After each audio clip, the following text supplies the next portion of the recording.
Welcome to the You Can Make a Living in the Music Industry podcast from Nashville, Tennessee. I am your host, John Martin Keith.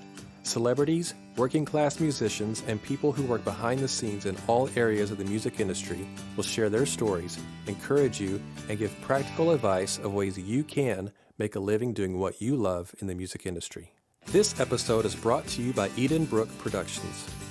Edenbrook Productions is the company I founded to help musicians grow in their craft. Are you a songwriter, but maybe you've been told your songs aren't quite there yet? Or are your songs ready, but you don't feel stage ready? Or maybe music is your passion, but you feel imprisoned by your day job and you don't know what to do next to make your dream a reality. Well, Edenbrook Productions is here to help. We offer consulting services via phone call, Skype, and FaceTime. And for the You Can Make a Living in the Music Industry podcast listeners, we're offering an introductory 1-hour consultation special. Click on the link in the show notes to contact me, and let's get you making a living in the music industry. Hey everyone, thank you so much for hanging out with us and joining our conversation today. My guest today is Doug DeAngelis. Doug is a massive pioneer in the music industry. When dance music, or what we know as house music, became a big thing, Doug was at the forefront of that era. And he helped kind of shape what we know house music and dance music to be. So that is such a cool thing. And he got started out really kind of around the age of 19. His first time producing an album was 9 Inch Nails with their debut album. And so that's kind of like his baseline is starting with that, which is amazing. Doug is a music supervisor. He is a composer for TV shows and film.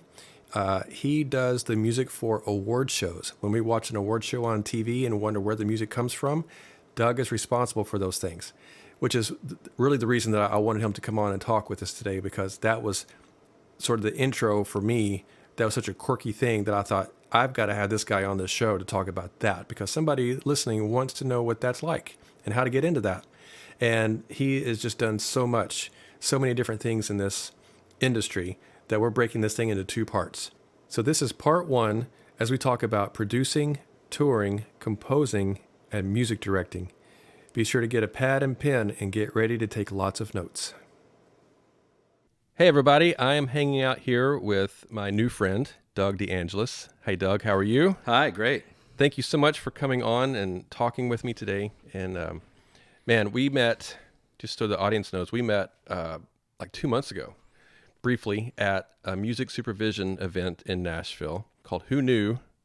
An Evening with Music Supervisors, something to that effect. And you and a panel of other music supervisors were there listening and kind of judging some contestants, some performers coming on to share their music, like sort of a live Shark Tank sort of event. Yeah. And it was phenomenal. Man, the musicians, the bands were really great. And I write music for film and TV. So I wanted to make sure I had a chance to meet you and some of the other supervisors there and get connected. Great. And the reason that I was drawn to you was because you had mentioned the fact that you supply music or create music for award shows on TV. And I just thought that was a random thing, but also a really cool thing, because, you know, people don't think about that. Everybody watches award shows. At some point in their life, they watched an award show. And for me, I grew up, I loved watching award shows when I was a kid. Like I longed for the day when those came on, because I thought, someday I'm going to do that. Right. I'm going to be one of those artists doing those types of things. But then you've got all the music going on, the presenters coming out, and when somebody wins an award, they play their song and all this other stuff. But nobody ever thinks about where it comes from or who creates it or who supplies it or whatever. And so when you mentioned the fact that that's something that you do, I thought that was just really unique.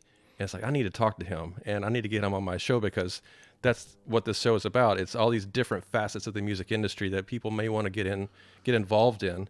And somebody's watching an award show someday going, I want to create music for an award show. You know, as random as that might seem, somebody wants to do it because obviously you're doing it. Absolutely. You know? And I thought, man, I just got to get this guy on the show and find out you compose and for TV shows and all kinds of other stuff as well.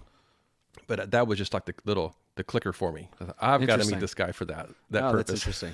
Cool. So I appreciated you being willing to come on and talk with me. And so briefly, just kind of share your background of where you're from and what kind of got you into music in the first place? Sure. I actually grew up in Connecticut. Okay. I'm always drawn to music technology, synthesizers mainly, just obsessed and fascinated with them when I was really little. So I had probably about, I guess I was 8 years old or so. I used to ride my bike to a music store every day. After school, straight to the music store. Yep. And I used to program synthesizers. There was a great guy who worked his name was John Mosey. He's still one of the dearest people to me because he met me every day. He worked at the music store, and he was so patient. He would teach me how to program MIDI Moogs, and it was all pre-MIDI days, but how to program analog synths and the early systems that were out at the time. Work with CV and all that kind of stuff. And then I wound up going to college for that. I went to Berklee and studied music synthesis, and I was different than everybody at Berklee. I was a kid who grew up fascinated with sound and new wave music and layers and textures, and Berklee at the time was all bebop, kids of bebop. Okay. Famous bebop players. I mean, It was one after the next. You were this person and that person, and they could all sit and do these incredible, crazy harmony projects and stuff. And my world was so different. I saw music in colors and textures and layers. And so I felt always kind of drawn to search for me. And I think I was just enthusiastic. I think, as we talk down the road about all of this, enthusiasm is the single best ingredient in professional musicianship. Nothing beats enthusiasm. So I was enthusiastic. I wanted to do it. I knew what I loved, and I just wanted to do it. So I found my way over to a place called Syncro Sound that was owned by the band The Cars, the late Rick Ocasek, who just passed now. And they had actually split up just then, right around that time, and Rick moved to Florida, and the other guys were all still there. And it was changing hands to some producers who I had actually done some work with. I was doing a lot of work in bands and in different things in Boston, and so I started working there, and we had a MIDI room, the only first MIDI rooms there ever was, and I just took the reins and did everything I possibly could there. And so you had a job here, correct? I was started as an intern, but I very quickly became like the second guy. Okay. They had a chief engineer there who came out of a classical engineering background. He was like a classical engineer. Boom. He worked at one of the big studios up in Boston, and his name was Kotz. He was brilliant. He taught me a lot of fundamentals of recording. So I came in knowing all the poppy, techie, trendy, how to program and make cool sounds. And he was classical mic placement engineer, mic placement, don't touch the knobs, place the mics right. And you don't need to do anything, get the right spots in the room. Taught me so much about listening and, not grabbing, my instinct was grab the knobs, right? That's what I grew up doing. Is this before or after Berklee? This is during Berklee. This is my first year at Berklee. Okay, gotcha. So I was supposed to be in Berklee, but I was always there. So I kind of got sucked into it. And to be honest, that was my life. I did what I had to do at Berklee for as long as I could maintain it. And then I was doing the MIDI room thing, and I was doing that, and I met some great bands there, and we were working with all different music. And then I got a call one time from a manager asking me if I could work with a new band on TVT Records.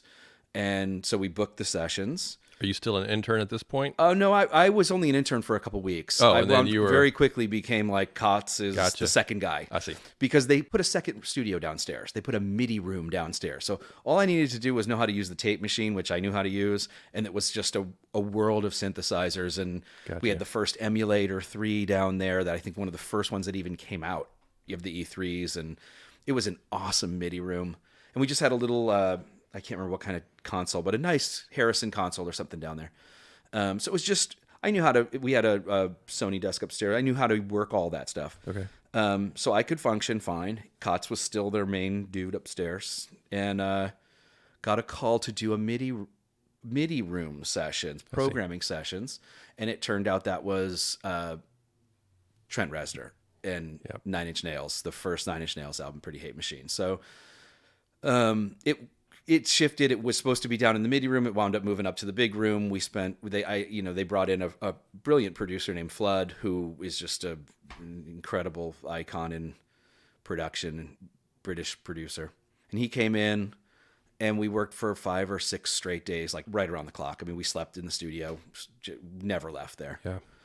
It was my first. It was the learning curve of, oh, this is sometimes painful. You know, Right. this is not always easy. You know.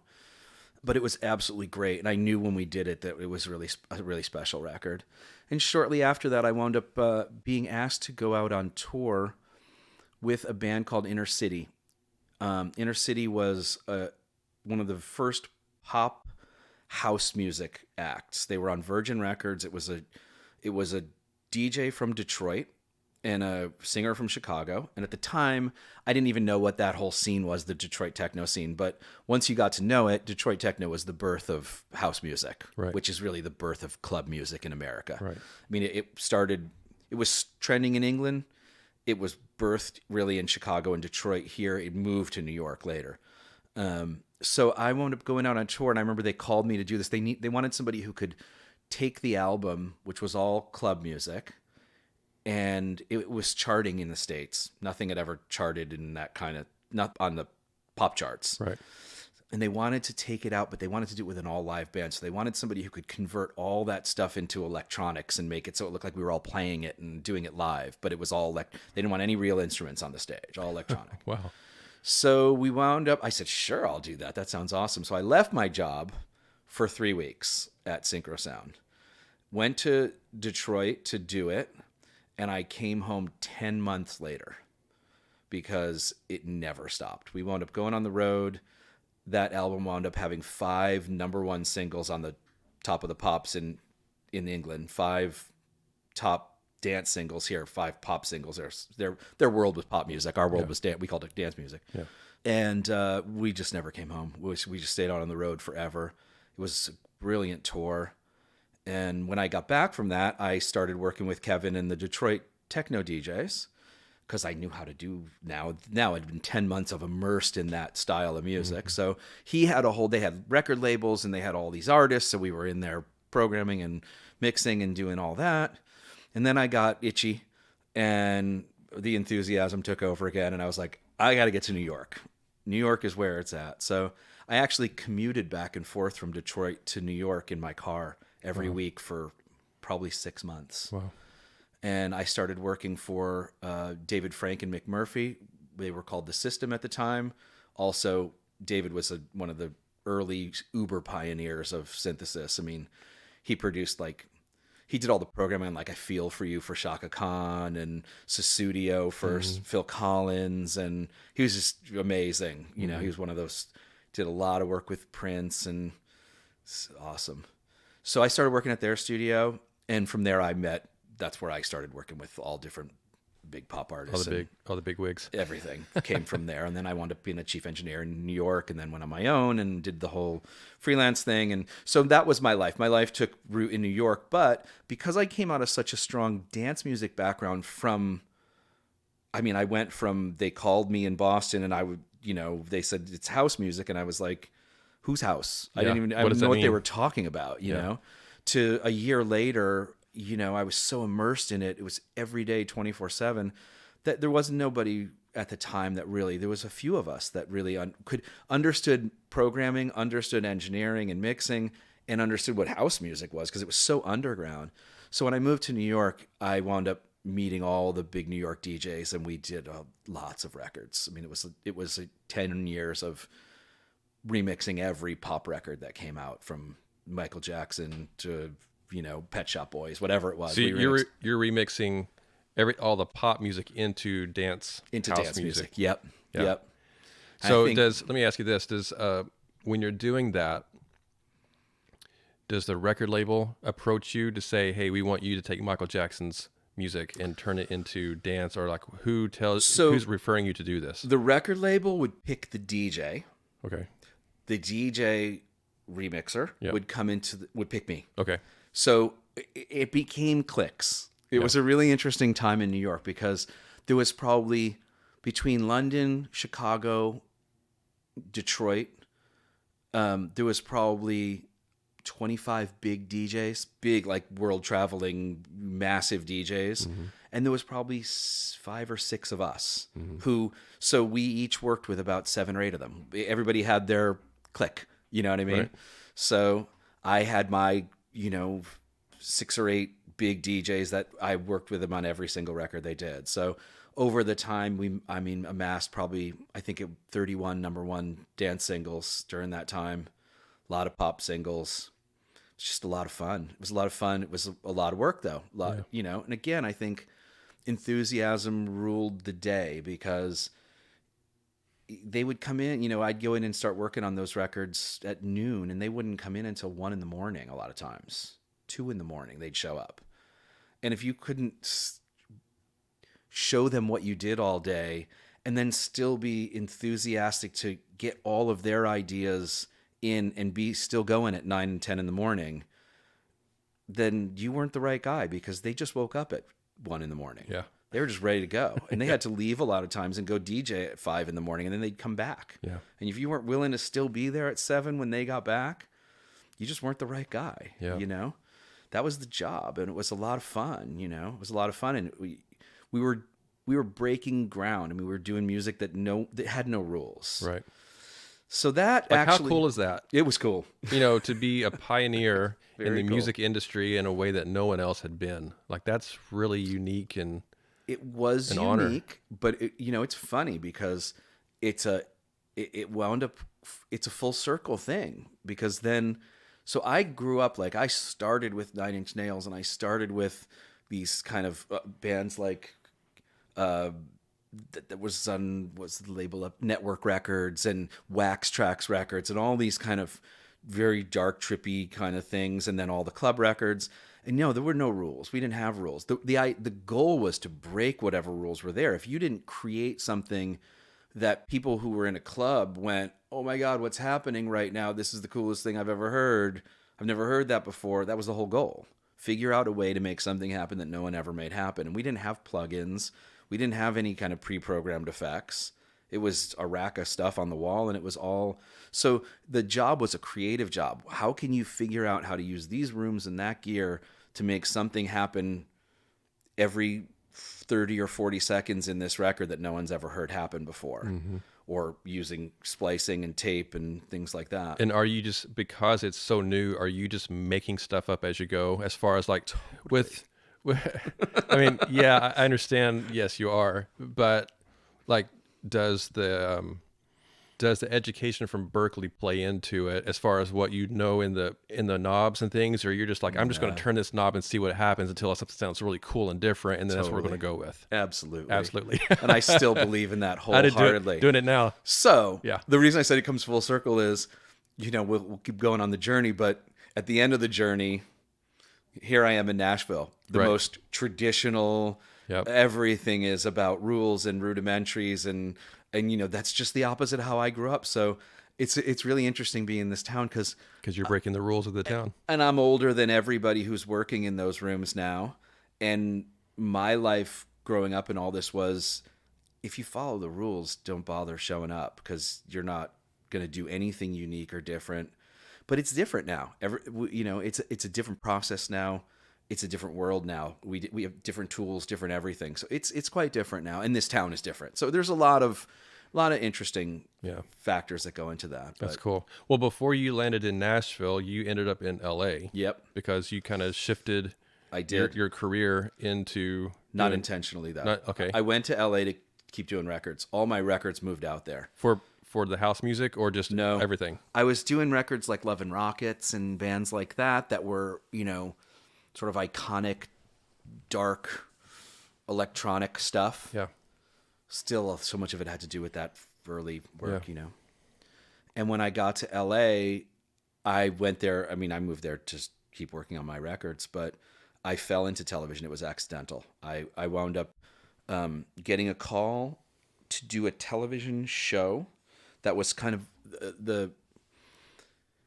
It was like what later became American Idol and The Voice and all the shows we see now on TV, but those hadn't been birthed yet. It was before all that. It was Ed McMahon who had the original Star. Well, it was he had Star Search when I was a kid growing up, so I knew the format. I watched it all the time when I was a little kid. I loved it. And he came back. He couldn't use the name Star Search because Mark Cuban owned it. Okay. So he called it Next Big Star, and it was no one had ever done it again. And I'll tell you, it was probably the most uncool thing you could ever work on. It was about because it wasn't cool. Those shows weren't cool. Karaoke wasn't cool. Yeah. You know, singing over the rainbow on in a little dress wasn't cool. You know, and it was really, it was weird, but he put together a great team for that show. And that is what got me into music supervision, because I came on as a musical director to make all the music. I didn't know what clearing the music meant, so I agreed to clear the music too. I had no idea what it meant. It wasn't part of the vocabulary of my life yet. No one ever mentioned clearing music. So I made music. For the audience, for someone who's thinking about, I want to do music supervision, whatever, what does clearing a song mean? So that means that you have to identify who all the rights holders are for both the physical recording, we call it a master, and the copyright, we call it publishing. So that would be the songwriters and the publisher. So there's basically 3 entities involved, and some of those can be multiples within each one of those entities. Right. So it can be, there could be 20 rights holders involved. Identifying all of them, learning what the cost is for all the different kind of usages on television. Is this for a commercial? Is this for a primetime television show? Is this for 10 years? Is this for 6 months? Everything has its own set of parameters financially around it. So learning all that and learning how to paperwork all that and go out and get those rights and get them signed off on before you hit the stage to film that TV show. So what it really meant was they would book talent for the show, and say they would book the next group of people on a Tuesday. We would be shooting that show the following Friday. So I would get introduced to all those singers. So we'd have two adult males, 2 adult females, 2 children male, 2 children female, dancers, this, that, everything needed music. I had to make all that music, but I couldn't make it until I knew I could get the rights for it. And we were shooting the following Friday. So by the time I even met them, it was Wednesday. So we basically would have 8 days to meet all the people, help them figure out what they wanted to sing or dance to, go out and find all the rights holders, clear all the music, make all the music so they could sing to it or dance to it, and be in Vegas for rehearsal the following Wednesday. So a 7-day turnaround to do that job. And we shot it all at the MGM in Vegas. So again, that's, don't say no, say yes. That's, I could have so easily just went, oh my God, I can't do this. This is crazy. Just do it. Figure it out. Do it. Gets harder and harder as you get older. I will say that. So do it while you're young. Well, yeah. I mean, if you're somebody who's coming out of college and this is your goal, or, you're still at that age where you have the freedom and the flexibility to burn hours at both ends of the candle, do it. It's enthusiasm. Because if you don't, somebody else will get the opportunity and their career is going to take off. And 10 people waiting to take it from you. There used to be one person waiting to take it from you. But now there's hundreds waiting to take it from you, because everybody can make music now, and everybody is a music supervisor now, and everybody's a composer, and everybody makes music, at least in the unofficial world of how life works, because everybody has the ability to have a home studio and do this now. These didn't exist at this time. Sure. So there was maybe one person or 1 and 2 people at the most that were sort of in the vicinity, not working already, locked into something else that could maybe step in and do that job. But now, no, the competition's huge. So you have to be more enthusiastic than all the people you're working with. That means your bosses, the contestants, the people, the artists you're producing music for, the songwriters you're cutting a demo with, whatever it is, whoever's in that room, you better be more enthusiastic about what you're doing than any of them are. That's what people need. That's the job. It's interesting you say that, just because so many times when I'm talking to people and a lot of the interviews that I do, we're always talking about relationships. And that is obviously a huge, huge factor in it's knowing people, building relationships with people, trust factors, and all those types of things. But I haven't really talked with anybody who's been so specific on the enthusiasm aspect of it. So it's refreshing to hear that coming from you, that no matter what you're doing, you have to have a lot of enthusiasm and show that to people, let people see that, because that's going to trigger somebody else to see what you're doing, someone who's higher up or have another position that needs to be filled, and they see that you're enthusiastic about what you do. Yeah, I think, and then that puts that kind of, their radar goes up and says, hey, I want to talk to this guy because I see what he's doing. Yep. And he's got a lot of passion for what he's doing. I want that with what I'm doing, if that makes sense. Yeah, it does make sense. And I mean, it's a cornerstone of that relationship you're building, and yeah. I think writing songs, making music on your own, it's easy. You do it on your own time. You want to stop, you stop. Take a break, you take a break. Mm-hmm. You want to scrap a song, you scrap a song. When you're doing it in an environment, particularly like television, where you are on a clock deadline, and you've got 10 more of these things to deal with, you might be completely stressed out trying to figure out this one. I can't tell you how many times I would have been in the middle of working on something and found out we couldn't clear it. Now I got to scrap what we've done for 10 hours, 2 days, whatever it was. It could have been a really hard thing we were doing. Scrap it, start the whole process over again, knowing I have like 6 more of these people to deal with. And I'm supposed to be 3 past where I am right now. I don't even know how I'm going to catch up. But if you allow that to affect what you do and get rid of that enthusiasm, that's not the job, And I was in New York. I was finishing a record for a DJ named Lil Lewis, who was fabulous, from Chicago at the time. We were working on this single, and he kind of signed off on it at like 3 a.m. He was like, "This is great, go ahead and print and blah, blah, blah." And he called me the next morning to see how, he assumed I was home and it was finished. And I was like, "Nah, I'm still here." And so he came back down, and I had done more different things, and I was still like playing with ideas and stuff. And he said to me, "You won't leave here till you're happy, huh? Doesn't matter if I'm happy. You're not going home till you're happy." I said, "No." And I said, "That kind of." And he goes, "You're not going home till you think I'm happy. And you didn't think I was happy yet, did you?" And I said, "I didn't think you were happy yet." Yeah. And that was the bond of our relationship. Yeah. Was I wouldn't leave that place till I knew he was the level of happy I knew I could make him. Not necessarily his perspective on what happy or satisfied is, but what I knew my ability could do. Yeah. And you got to take that into everything you do. Don't ever hand somebody that makes them happy. Make sure you know that's the happiest you have the capability of making them. Right. Whether that's a vocalist doing a vocal, they don't know how great they can sing.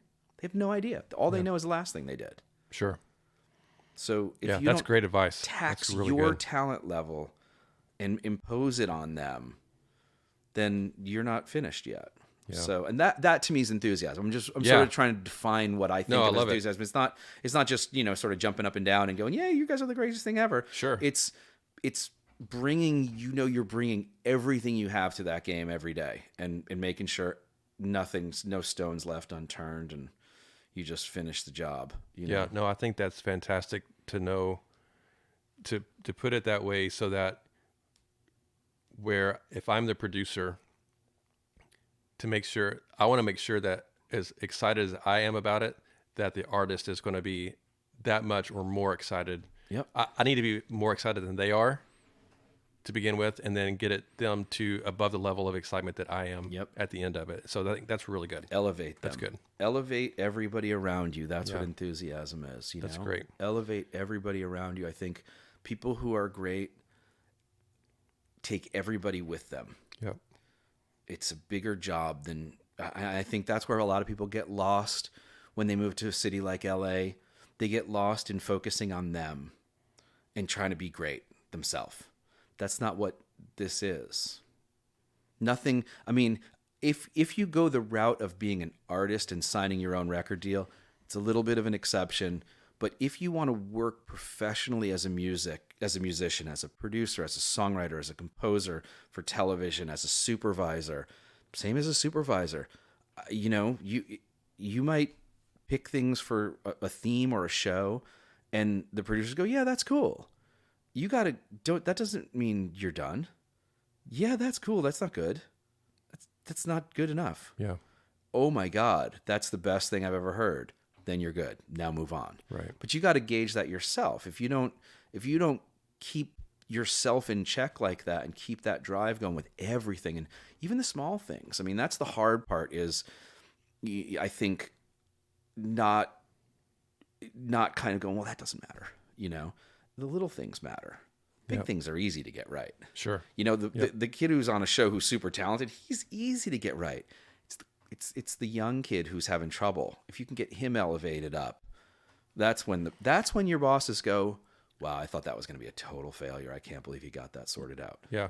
It's kind of like when you watch either The Voice or American Idol, those types of shows, and there are the Carrie Underwoods and people like that are phenomenal, and you just know it from the very first day. You know that they're amazing. Yeah. And then there are the other ones that are in the top 20 that, okay, they're really good, but you can tell there's a difference in capabilities between Carrie and whoever else. And when you get that, all of a sudden that one episode, when that other person jumps up to that next level and you know it, you hear it and you physically see it and you can hear it and you hear that change, you're like, oh, something changed in them. That's what you're wanting to pull off for the people that you're working with all the time. Right, because you take that into television world now. Right. That's great TV. Right. So it's not about what happened on the stage. You're making what happened in the back office. You've got two executive producers going, wow, I didn't think that was going to work, but that was great TV tonight. Yeah. Wow. How did that happen? Right. And it doesn't matter if they recognize it had anything to do with you. Who cares? Yeah. It doesn't matter. Yeah. It happened. That's cool. As long as it happened, everybody's moving forward. Yeah.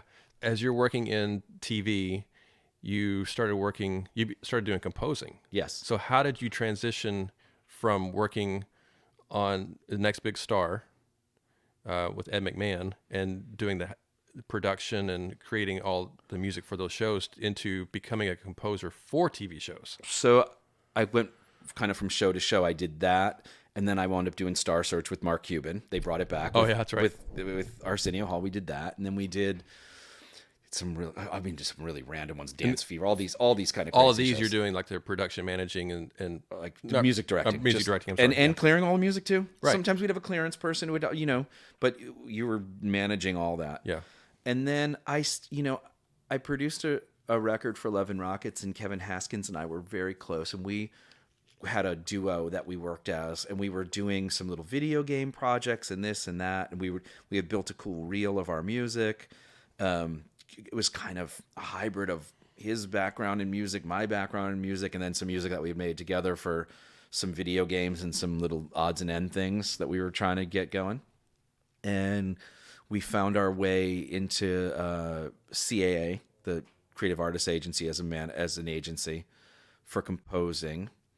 And we went up for a show that was executive produced and directed by Michael Mann, who, if you don't know Michael Mann is one of the Hollywood classics like Jim Cameron, one of those guys. Mm-hmm. He's intense. He did the film Heat. He did Ali and Insider, and he's just a brilliant director. Very well known for music, and he's hard on everything. So that was my first show I scored. We scored a show called Robbery Homicide Division for Michael Mann. Unfortunately, it only lasted about 10 episodes because Tom Sizemore was the star, and Tom Sizemore got arrested for drugs and madness, and it ended abruptly. Yeah. But it was a great show. It was based on the film Heat, and it was quite a quick learning curve again. I mean, it was kind of like, doing the awards shows with the clearance thing. It was like, you know how to score? Yeah, I know how to score. No. You're sitting in spotting sessions going, how does he know when music should even start? Yeah. And you learn it all, but you're not going to learn it if you're not in there swinging the bat. Okay, so let's back up just for a second. So you and your partner, so you created like a duo. Yep. For composing. Well, you created a duo, and then you signed with CAA. Yes. Which is an agency. Yes. And they're the ones that got you the gig, correct? Yes. Yeah. Okay, so first of all, why did you sign with CAA? Like, what compelled you to go that route to get an agent? Oh, I think we thought it was the right thing to do. Okay. We thought it was the right thing to do. So we're like, we're going to get an agent. So we went out to different agencies and sent our music. And, Kevin had a lot of great connections because he was in Bauhaus and he was in Love and Rockets. And so he was already with William Morris as an artist. And he had they were very much a darling band, those bands for particularly back then for music supervisors and for agents and stuff, We definitely had a great advantage from him of getting our music heard. With Michael, it didn't really matter. He didn't care about any of that. He listened to, probably 50 or 60 submissions of when a new show like that's coming out, the studio will go out and say to the big agents, hey, Michael Mann has a new show. He's looking for this. Okay. And everybody sends a ton of music. It's just like anything now. Okay. So when a production company is putting out a TV show, Mm-hmm. when they need music, they need a composer Yep. to score the show, they're reaching out to these agencies, Correct. CAA and those things like that, for them to go find composers Correct. to come in. So that the reason I'm asking that is for listeners to know, because people wonder, how do you become a composer for a TV show? You don't just call up a production company and say, hey, I'm a composer and I would love to work on this TV show with you. It doesn't work that way, correct? No. Yeah. No. And when we were at the pitch the night Yeah. you were talking about, I know some of the supervisors there talked about, for songwriters, get yourself working with somebody who's a pitcher, somebody who pitches songs to music supervisors that they trust. A licensing agent. Yeah. Somebody who, when they know music's coming over, they know it's going to be good, and B, it's going to be sorted legally. We're not going to be any weird stuff in it, samples or anything that's going to get you in trouble later. Right. Same thing with scoring television shows. I mean, they're going out to agencies because they want to make sure you're vetted. You're vetted. You can handle the pressure of it. You can handle the schedule, the pace. Just the whole routine of it's very taxing. Scoring a drama is very taxing. I mean, it's again 6 or 7 day turnaround, which really means 3 to 4 days to write a score, because you've got to have time for them to hear it, make notes, and then revise everything, and then have it to stage a day before you're mixing the show. So it's a 7 day window altogether. It's probably about 3 days to write about 35 minutes of score. Okay, so what does a 24-hour day look like when you're scoring a show? Like what do you get done, and how long do you work in a day? I mean, are you working 24 hours? You working 12, 15 hours? 18, 19 hours. Okay. Sleeps 5-6 hours. Okay. Really realistically, I mean, being sure. Totally realistic. Because I want listeners to know, like, I want to score for a TV show. What does the reality of that look like? 5-6 hours of sleep, and you're happy. You're really happy. You're like, yeah, I got great night's sleep last night. I'm back in. Okay. So the process is, let's just be hypothetical, but we're gonna walk in on a Wednesday. We're gonna spot the episode. So that means the composer, the music supervisor, the editor, and the sound effects group who are doing all the sound effects and Foley. Everybody meets in there. So in the case of working with like Michael Mann, we would all meet at his forward pass at his production company. We'd get into an edit bay together. They would have cut an edit of the show already, because you're running way behind them shooting. You're probably 4 episodes behind where they're shooting. So if they're shooting episode 7, you're posting episode 3 maybe, right? Because it got to go through there, then it's got to go to dailies, and then they're editing. And by the time he comes to us, right, now we've assembled a cut that's close. They often will temp score it with music from the show or from other scores. So you get in there, you look at it, and you walk through it beat by beat, top to bottom of the show. This is where we want music to start. This is where we want music to end. This should be a song. This should be score. This should be sound design only. This is going to be big sound design and score, so watch out, because it's going to be helicopters and all sorts of stuff. So, you walk out kind of with an idea, but then you get home and you don't have any of that sound. You're not working with any of that sound. You just have to remember what we talked about. Lots of notes. Lots of notes. In the case working with Michael Mann, he actually used a dictaphone. He didn't really talk much with us. He would watch it and kind of talk to himself more, and then that would all get typed up and sent to our houses in a sort of show Bible for every episode. We would thumb through it, find everything that was, score, music, this, that. We'd all have, it looked like a script. And we'd just go through and read every note. It would come sometimes at 1, 2 in the morning. You'd wait for it, you'd get it, and you'd start at 3 or 4 in the morning, and get rolling. As soon as you heard the door knock, you go. And that show was awesome. It was gritty, and I mean, he's so cinematic and incredible that, look, when you're scoring, and it's something I really would say to people getting started scoring, understand that the better the film, the better your experience getting started scoring is going to be. Okay. It's very hard to score a picture that's not good. Right. It's really hard. I mean, it's like if you want to be a record producer and you're just working with really bad artists. It's like, it's really hard to ever play something for your friends and go, listen how great I did. And it's this awful song with a girl or a guy who can't sing at all. I mean, no one's ever going to go, wow. Yeah. And it's the same thing with scoring. It's like, the better that story is, and the better the picture is, and the better the dialogue and the cinematography and everything, I mean, it just makes everything start to roll. So, try to find interesting things. They don't have to be famous people, but just try to find stuff that looks great and feels great, and put your energy into that. You'll have a better experience. But scoring's a whole different thing, and it really took time, because coming out of the record world, music's all about you. It's all about you. It's all about the self-contained unit. When you start doing music for picture, it's not about you at all anymore. It's about, you always have to keep in mind that script, that episode started as a script probably 1.5 years ago. It went through a whole bunch of rewrites in a room with a bunch of writers, and they fought. And then it went back and forth to the studio, and they rejected and blah, blah, blah, and a lot of harsh everything. Then they went and shot it. Then they reshot a lot of the scenes because the acting wasn't great, or I'm not particularly talking about Michael, because he had the best actors on the planet, and he's a genius. So, But in general, this is the process. But by the time it gets to you, that thing has been like worked and reworked, and it is what they want. So you have to really be cognizant of that, particularly when you get started scoring, and don't think, I just want to do cool music and put my cool sound on it, because it's not about you. Way too late for you and your cool sound. Right. If you can have a cool sound and have it work, that's a beautiful thing. That's where magic is made. When you're somebody like Carter Burwell and you've got a really unique voice as a composer, and it works beautifully to the Coen brothers and their freaky films, that's when you just win. But you really have to know, not only do you have your thing, but it has to be subservient to the dialogue, to the story that's being told, and it has to move with it. So one of the hardest things for me personally was coming out of dance music and pop music.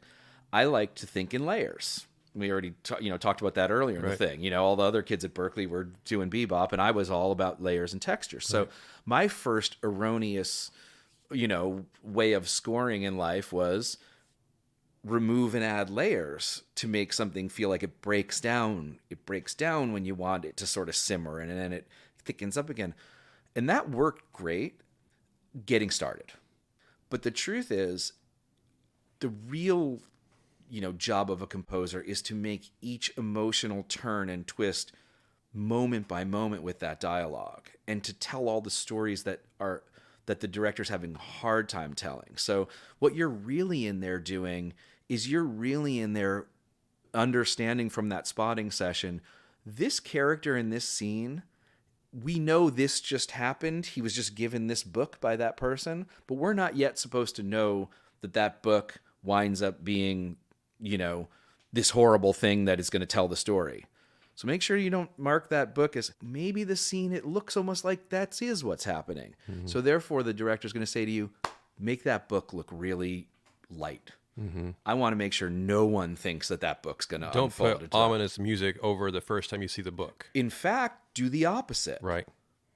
Take everybody's attention completely away from that book, because the actor screwed up and made too much of that moment. Mm. When you look at it without music, that book is seeming like something important, because it is something important, and they knew that, and they reacted to it, but they shouldn't have. So now my job as a composer is to take you away from that. Redirect it, to guide you into thinking something else is going on. So those are the kind of things that are important, and you really learn, like, it's not about layers. Don't think in pop production. You got to really think much more in unique vehicles as a musician to make the audience follow emotional turns and guide their attention to things that are important and also away from things that are important. That's a huge part of it. You're also doing a lot of fixing. You're fixing a script that somebody's unhappy with. You're fixing a bad acting job that somebody's unhappy with. You're fixing all sorts of things. Same with music supervisors. You're fixing stuff all the time. The job is not just to polish and make something that was already perfect great. It's like, that's not how life is, you know? Yeah. It's That's interesting because we don't think about that as viewers and people consuming the shows or the movies or whatever. We don't think about, oh, someone messed up here, so the music's fixing, Right. it's kind of overlaying whatever they messed up on. Yeah. So that's interesting to hear and, that. And I use the word like, you know, they messed up this, and it's really like, it can be so subtle. I mean, it could be even a great actor and they just, like, the beat was just not quite long enough, or the moment was not quite emotional enough, or it was more than not, it's often too emotional. Like, it's rare that things are underdone. It's often when you're scoring that things are overdone and you need to pull them back, downplay them. And downplaying, when you say to a musician, hey, you know that emotion you know how to write music for? Do the opposite. People know how to write something sad, but it's really hard to go, how do I unsad? How do I unsad this scene? It's not happy. I can't put happy. I mean, think about it for a second. Like, you can't put happy music to it because that's just going to sound bizarre. Yeah. But how do I unsad it? Or That's how do I interesting. untense it? How do I something? Yeah. And it's that's why I use the word more like vehicles. They're not really necessarily things. They're like, it's a bag of tricks you learn, and everybody kind of has their own. Just out of curiosity, is the director or the producer telling you, you know what, so-and-so, they messed up when they, on this dialogue, or they did an emotion there that they shouldn't have done? Are they telling you that there are those mistakes and I want you to fix that? Or is that something that you're seeing yourself when you're scoring it? You're thinking, that shouldn't have been like that. I'm going to...